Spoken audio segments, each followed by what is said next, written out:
Irregular period, lethargy, high body fat level अगर आपके है तो B12 आपका कम हो सकता है। B12 कम होने की वजह से आयरन कम एब्जॉर्ब हो सकता है। Let me explain the full science. Iron कम होने की वजह से शरीर में हीमोग्लोबिन की कमी हो जाती है, क्योंकि हीमोग्लोबिन एक बढ़िया सा प्रोटीन होता है। ओके, क्वाटरनरी स्ट्रक्चर होता है।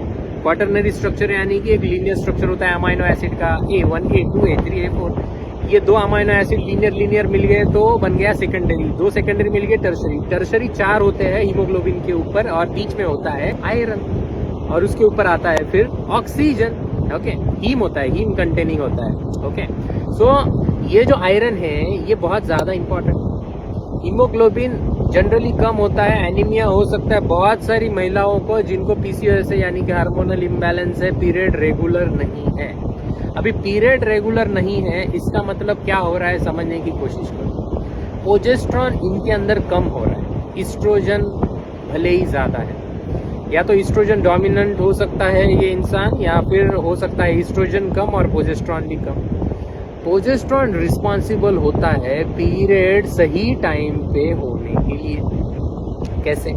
देखो, जब ओवुलेशन होता है ना, और अगर स्पर्म एग को नहीं मिलता है, उसके बाद फिर जो एग होता है वो फिलोपियन ट्यूब के अंदर स्विरल अप हो जाता है। ओके, अभी ये जो कॉर्पस ल्यूटेम है और जो बहुत सारे हार्मोन्स ऊपर से आ रहे थे, ईस्ट्रोजन, प्रोजेस्टेरॉन, आपके यूट्रस की इनर लाइनिंग को बना रहा था। ओके, सबसे पहले तो ईस्ट्रोजन ने हेल्प किया, उसके बाद प्रोजेस्टेरॉन हेल्प कर रहा था इनर लाइनिंग बनाने के लिए। प्रोजेस्टेरॉन अवेलेबल नहीं है क्योंकि ओवुलेशन नहीं हो रहा है PCOS के अंदर। ओके, तो जैसे ही ओवुलेशन नहीं हो रहा है, प्रोजेस्टेरॉन नहीं मिल रहा है, इसके लिए इनर लाइनिंग सही से बन नहीं रही है, फिर अपने ही वेट से वो कुछ दिनों के बाद 45 डेज, 50 डेज, इवन कुछ एक्सट्रीम लोगों में महीने भी लग सकते हैं, उसके बाद वो आ रहा है। तो इसको अगर बेटर करना है तो B12 को बेटर करना पड़ेगा। टैबलेट्स, ट्रांसलिंगुअल इंजेक्शन से तो B12 बेटर होगा ही, बट एक्चुअल में फ्रेश कर्ड, पनीर, दूध, और जो लोग नॉनवेज खाते हैं, नॉनवेज अगर खाते हो तो B12 की तो कोई दिक्कत ही नहीं आएगी। नॉनवेज से तो B12 मिलता ही है, वेजिटेरियंस के लिए बता रहा हूँ मैं, स्प्राउट्स वगैरह खाओ, B12 उनको मिलेगा। गट को एकदम सही रखना है, सही टाइम पे सोना है, सही टाइम पे उठना है, क्योंकि गट के अंदर होते हैं न्यूरॉन्स, वेगस नर्व के थ्रू दिमाग के साथ वो कनेक्टेड होते हैं, सब टाइमिंग वाइमिंग देखता रहता है दिमाग, बिकॉज सार्केडियन रिदम है ना।